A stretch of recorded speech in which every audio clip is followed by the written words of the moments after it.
गांव के छोर पर बने पुराने घर में आज अजीब सी चहल पहल थी। वर्षों बाद दिव्या अपने मायके आई थी। शादी के बाद उसका आना जाना बहुत कम हो गया था, मगर मायके की मिट्टी से उसका लगाव कभी कम न हुआ। आंगन में पांव रखते ही उसे बचपन की यादें घेर लेती, जहां सुमित उसके पीछे पीछे दौड़ता था और वह मां की तरह उसके कपड़े संभालती थी। लेकिन अब वही सुमित जिम्मेदारियों के बोझ से दबा हुआ नौजवान था। खेती बाड़ी का काम, ऊपर से नौकरी की चिंता, सबने उसकी जवानी को समय से पहले ही बूढ़ा कर दिया था। सुमित का मन पहले जैसा निर्मल ना रहा। कुछ लालची रिश्तेदार उसके कान भरते रहते। तेरी बहन अब अपने घर की हो चुकी है, उसे तेरे हालात से क्या सरोकार। देख कैसे ऐश करती है और तू यहाँ पसीना बहा रहा है। इन बातों का असर धीरे धीरे सुमित के हृदय पर पड़ने लगा। दिव्या के हर सुझाव में उसे दखल अंदाजी दिखने लगी। कभी वह बचत की बात करती तो लगता मानो उसकी दरिद्रता पर तंज कस रही हो। कभी वह उसकी कठिनाइयों का जिक्र माता पिता से करती तो लगता जैसे उसे अपमानित कर रही हो।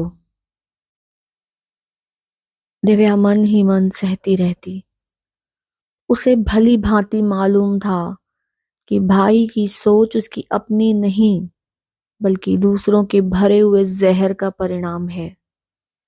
फिर भी उसने मन को समझाया, समय ही एकमात्र मरहम है। उधर लालची रिश्तेदारों की चालें गहरी होती चली गईं।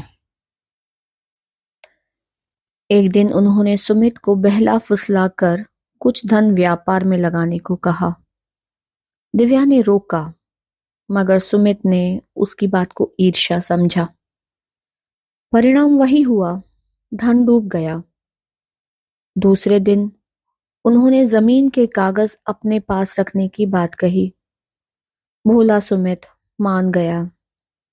दिव्या ने जब तहसील जाकर सच्चाई जानी तो पाया कि चालाक रिश्तेदार उसी जमीन को अपने नाम करने की जुगत में हैं। लेकिन सुमित का विश्वास अभी भी उन्हीं पर था। बहन की बात उसके लिए अविश्वसनीय थी। एक दिन संयोगवश सुमित ने उन्हीं रिश्तेदारों को आपस में हंसते हुए सुना। वे कह रहे थे, दिव्या को हमने पहले ही अलग कर दिया, अब सुमित की जमीन और मेहनत भी हमारी होगी।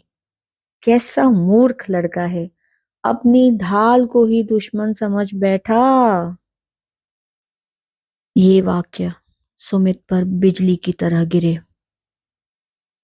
सुमित की आंखों के सामने अतीत घूम गया।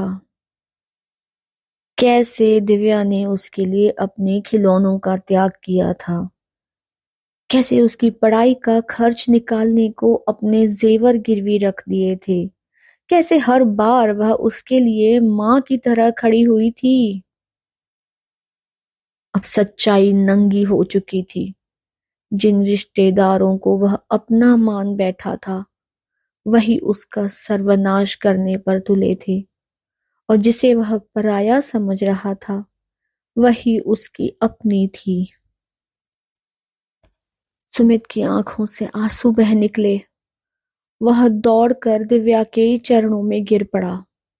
दिव्या ने उसे उठाया और कहा, भाई आंसू पोंछो, रिश्ते किसी पराई बात से नहीं टूटते। खून का नाता हर छल से मजबूत होता है। उस दिन से घर का वातावरण बदल गया। रिश्तेदार बेनकाब हो गए और भाई बहन के बीच फिर से वही पुराना अपनापन लौट आया। संघर्ष अब भी थे, मगर अब वे दोनों मिलकर उनका सामना करने लगे।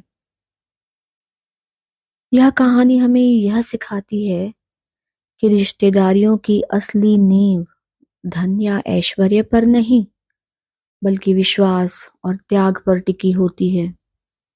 जिन रिश्तों में सत्य और प्रेम हो, उन्हें कोई भी छलावा नहीं तोड़ सकता।